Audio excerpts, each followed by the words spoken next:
So narinig po natin na itong araw na ito, we celebrate the Holy Family of Jesus, Mary, and Joseph. And we consider them to be the model of a family. Narinig natin sa ating first reading and second reading that we are instructed by God to love one another, that the family will love one another. So, ibig sabihin, itong Holy Family, ang ating magiging, titingnan natin ngayon, na maging pamantayan natin, maging model natin kung paano magmahalan ang isang pamilya. So, paano po ba sila nagmahalan? Ano po sa palagay ninyo? Buong araw po ba silang nagsasabihan ng, I love you, Joseph. I love you, Mary. I love you, Jesus. Buong araw po ba silang gumagawa, nagdo-drawing ng mga heart shapes? Nagbibigayan ng card araw-araw to remind one another na nagmamahalan sila? Paano po sila nagmamahalan? Ano po sa palagay ninyo? We need to know. Dahil kung di natin malalaman, then we won't be able to copy them. Hindi natin sila magagaya. Kung sila ang huwaran ng pagmamahalan ng isang pamilya, paano sila nagmamahalan? It's very important to ask that question because in this present generation, yung ating konsepto ng pagmamahal at pagmamahalan is tainted or confused by the modern understanding of love. Alam niyo po ba na before the 1700, 1800, before po sa mga panahon na yun, hindi naman po directly nagsasabihan ang mga tao ng I love you, I love you, I love you. Wala pong ganun. Yes, they write poem about it. They write stories about it. Pero hindi po sila nagsasabihan ng I love you, I love you, I love you, na kapag hindi mo masabi, magiging dahilan ng away. Sasabihin mo, ngayong araw na to, hindi ka nagsabi sa akin ng I love you, I hate you na.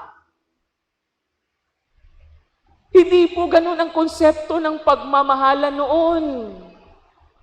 That's a modern conception of love. At saan natin yan natutunan? Saan natin yan nakita? Sa mga pocketbooks, sa mga pelikula, and sa mga love songs. Paano ba ang nagmamahalan noon? Especially sa time ni Kristo, sa time ni Joseph and Mary. You make a commitment that you will love that person. At after na makagawa ka ng commitment na yon, paninindigan mo yon. You will be faithful to that commitment. So you make a commitment to your friend that you will love your friend. Paninindigan mo yon. You make a commitment to your spouse. Paninindigan mo yon. And then, of course, you make a commitment to God. Paninindigan mo yon. Why? Because God has shown them first how to love. At paano nagmahal ang Diyos sa kaniyang bayan? Naging tapat siya.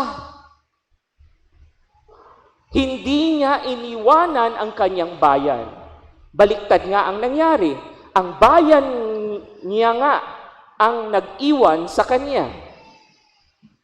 At sa paanong paraan natin makikita ang ekspresyon ng pagmamahal na to? Primarily through actions. Not through sa pagsasabi araw-araw ng I love you. Walang ganun. The way they would express their love is through na magtatrabaho sila ng maayos para may madala na maipapakain sa pamilya. Na magluluto every time para pag dumating yung nagtatrabaho, may kakainin. Na aayusin niya ang buhay niya para hindi siya maging pabigat sa pamilya. Ganun po sila magmahalan noon. And why it's very dangerous that we so disillusioned ourselves, na masyado tayong maniwala sa modern conception ng pagmamahal na ibinibigay sa atin ng pocketbooks, ng love songs, at ng pelikula, because it's so dependent on emotions. Magmamahal ako dahil ramdam ko sa puso ko na nag-iinit yung puso ko, therefore, mahal kita. Darating po ang time na lalamig po yan. So, ibig sabihin, hindi na mahal dahil malamig na? And why it's important that we now wake up from this illusion? Because that is not love. Imbento lang po yan ng mga modern people. Cultures after cultures would tell us na ang tunay na pagmamahal na sa kabila ng paglamig ng emosyon, patuloy kang nagmamahal, patuloy kang magpapakita, patuloy kang magiging faithful. You see, the danger of relying on emotions in regards to love and passion at heat. Kapag lumamig na nga, anong gagawin? Maghahanap na ng iba. Kung saan makikita yung passion, kung saan makikita yung excitement. Hindi po ito titigil. And so, therefore, what will happen? You will start to imagine na pagdating mo sa bahay at wala na yung pagmamahalan sa simula na very passionate, then you think you don't love one another anymore. And you look for other opportunities to love. Maghahanap ka na ngayon ng excitement. And then you abandon your family.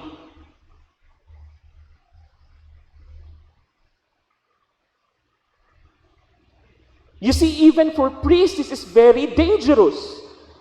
Na ganun yung konsepto ng pagmamahal. So sa simula, pagkatapos na ma-ordain si Father, very excited siya. I want to do this ministry. I want to help other people. Tapos, biglang lalamig.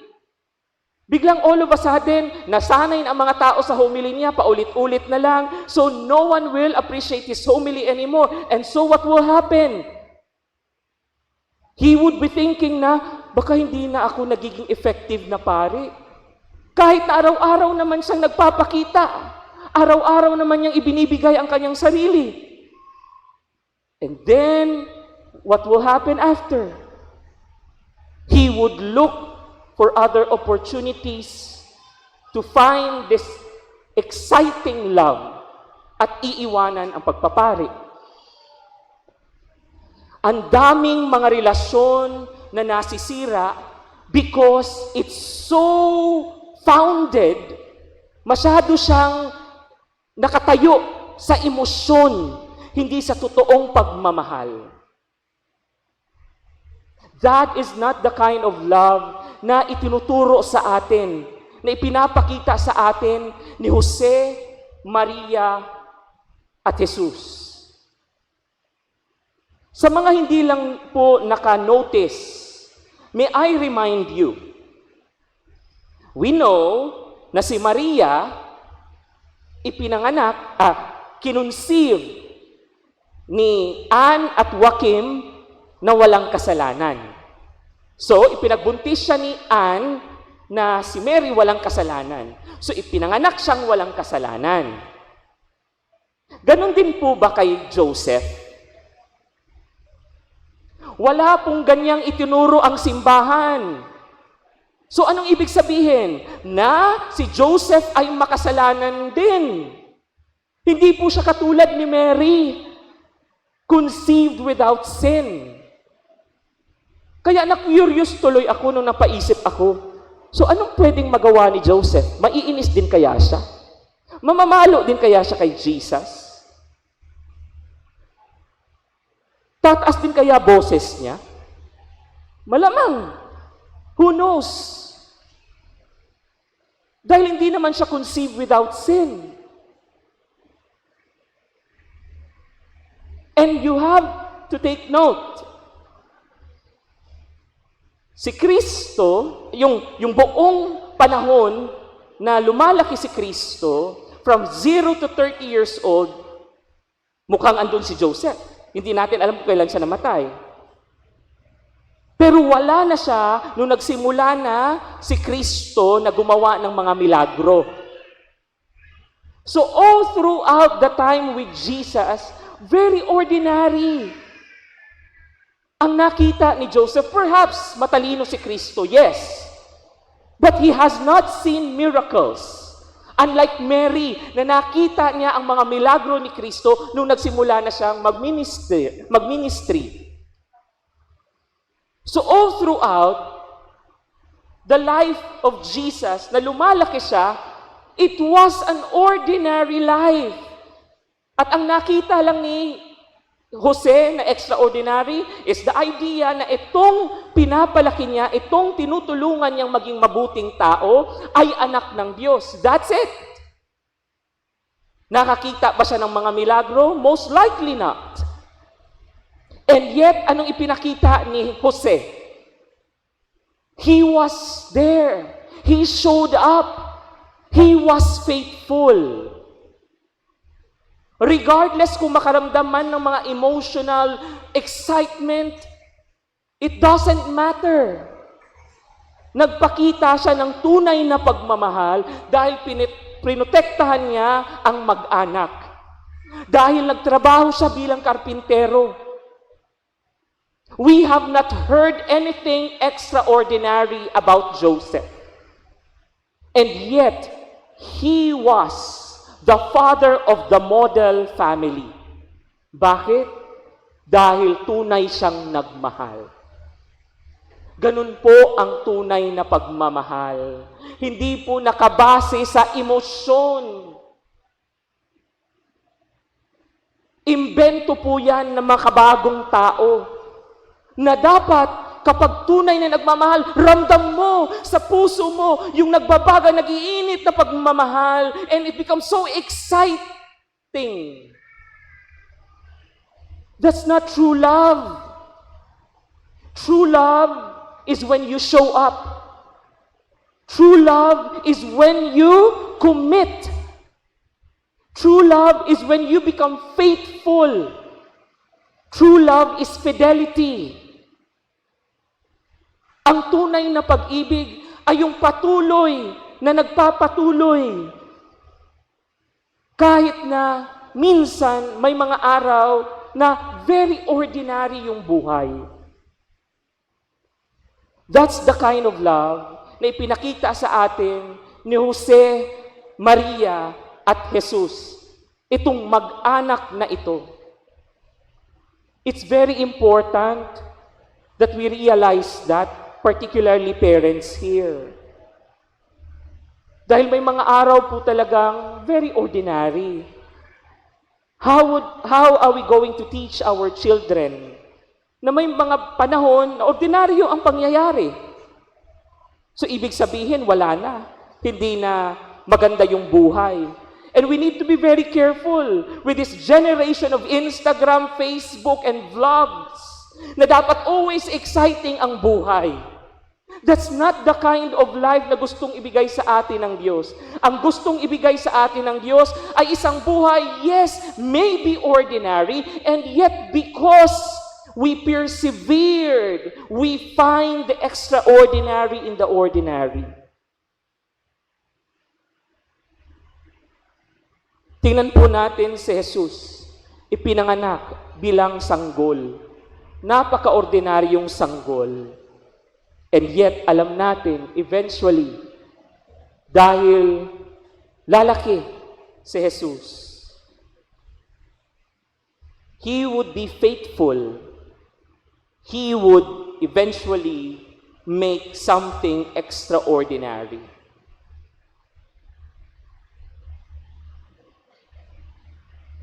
Itong pamilya na ito, itong mag-anak na ito, for most of their lives, 30 years, lived a very ordinary life. So wag po kayong mangamba kapag nakakaramdam tayo na parang napaka-ordinaryo na ng buhay ko.